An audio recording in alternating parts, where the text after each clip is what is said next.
Hello students, आज हम कक्षा 9वीं के गणित भाग 1 में हमारा दूसरा प्रकरण हम पढ़ रहे थे वास्तविक संख्याएं। वास्तविक संख्याओं में हम जो है वर्गाकरणी मतलब परिमेयीकरण, वर्गकरणी, प्रक्रियाएं, करनी, ये सब जानकारी पढ़ चुके थे। आज हम लोग पढ़ेंगे निरपेक्ष मान।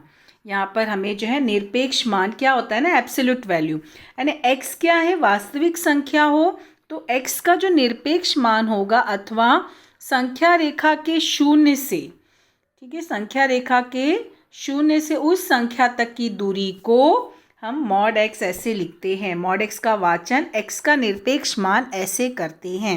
मतलब ये कैसे, दो ऐसे लकीर बनी हुई है और उसके बीच में x, मतलब जो भी चरांक दिया वो चरांक लिखा जाता है।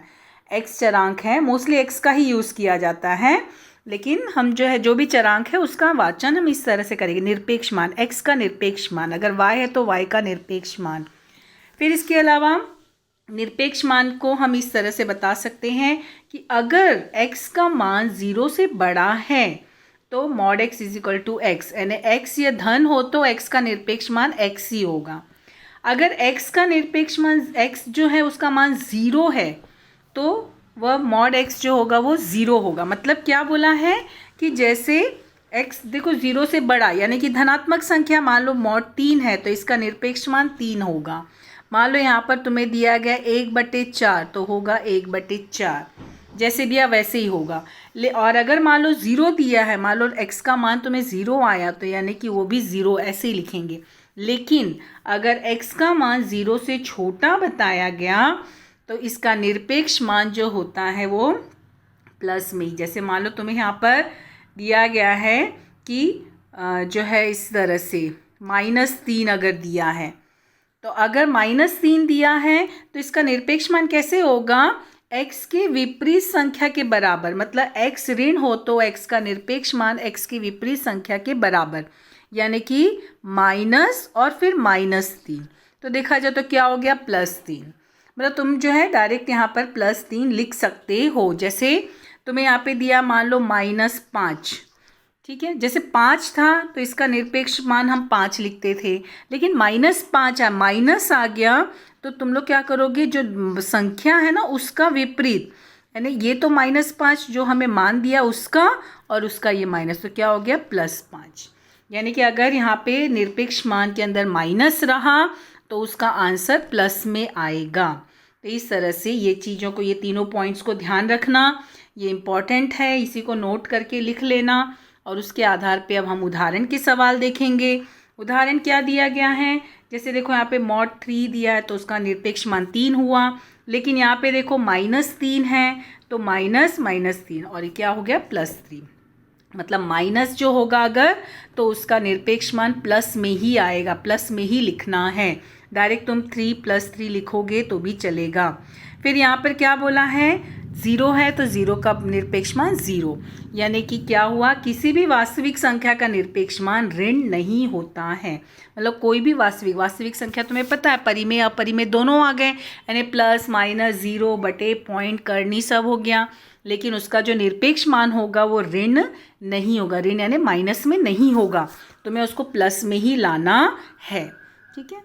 फिर यहाँ पे देखो और भी उदाहरण दिया गया है। अब देखो दूसरा उदाहरण क्या बोला, पहला उदाहरण में तो सिंगल संख्याएं थी, दूसरे में क्या बोला है, देखो निरपेक्ष मान के अंदर दिया है 9 - 5, तो इस तरह का रहा ना, तो तुम लोग क्या करोगे, इसको 9 में से 5 को पहले घटाओगे तो कितना हुआ 4, तो उसका निरपेक्ष मान 4। यहाँ पे देखो 8 - 13, तो यहाँ पे इसको मतलब 8 - 13 है तो हम जो है 13 में से 8 घटाए 5 और बड़ी संख्या का चिन्ह लगा -5, और हमें पता है ना निरपेक्ष मान माइनस रहा तो भी उसका उत्तर प्लस में ही आएगा।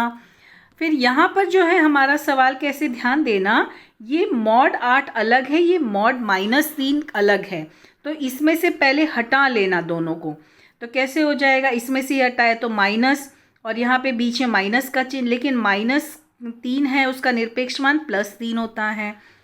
फिर आंसर क्या आया 5। इस तरह से इसको हल करना, ठीक है। यहाँ पे डायरेक्ट 5 दिया ना तुम लोग, इस तरह से यहाँ पे दिया 8 × 14, मॉड निरपेक्ष मान 8 निरपेक्ष मान 4, दोनों अलग अलग हैं, तो पहले दोनों का निरपेक्ष मान निकाल लेना, फिर उसके बाद गुणा करना। अगर निरपेक्ष मान के अंदर ही जो भी घट रही है, जोड़ना घटाना प्लस माइनस जो भी है, तो निरपेक्ष मान के अंदर करना। लेकिन अगर अलग अलग हैं तो अलग अलग पहले निरपेक्ष मान ले लेना, फिर बीच में देखना प्लस का चिन्ह है कि माइनस का चिन्ह है कि गुणा है कि भाग है, फिर हल करना। ठीक है।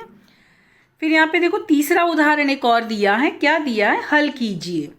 क्या दिया है, x माइनस 5 बराबर 2। लेकिन x माइनस 5 जो हो निरपेक्ष मान के अंदर है, यानी मॉड, इसको मॉड बोला जाता है। तो ये निरपेक्ष मान के अंदर है मगर 2 ऐसे ही है। तो इस तरह का जब सवाल होता है ना, तो इसको कैसे करते हैं, हमें ये निरपेक्ष मान हटाना। लेकिन यहाँ पे चरांक है तो ये तो न घटेगा ना जुड़ेगा, इसके लिए चरांक ऐसे ही रहेगा। मगर यहाँ पे या तो इसमें निरपेक्ष मान हटाओ या इसमें लगाओ, तब जाके हम सवाल हल कर पाएंगे ना। तो इसके लिए क्या करते हैं, हम निरपेक्ष मान हटा देंगे। तो जब निरपेक्ष मान हटाना ना, तो कैसे हो जाएगा, x माइनस 5 बराबर, और इधर हो जाएगा प्लस माइनस 2। मतलब ये जो 2 है ना, इसके साथ प्लस माइनस लग जाएगा, जो दाहिने तरफ है जिसमें निरपेक्ष मान नहीं है वहाँ पर। फिर क्या करना, एक बार प्लस के साथ हल करना, एक बार माइनस के साथ हल करना। फिर यहाँ पे कैसे हल करोगे, यहाँ पर ये एक बार प्लस के साथ लिए, फिर ये -5 को पक्षांतर किए तो देखो +5 हो गया। फिर ये -2 पहले से, ये -5 को यहाँ पक्षांतर किए तो प्लस हो गया। अब 2 और 5 जुड़ के 7, और फिर 2, 5 में से 2 घटा 3, बड़ी संख्या प्लस है इसके लिए प्लस। तो ये हमारा आंसर होगा। लेकिन बीच में क्या चिन्ह लगाना, लिखना अथवा। मतलब या तो ऐसे या भी लिख सकते हो, अथवा भी लिख सकते हो, या भी लिख सकते हो।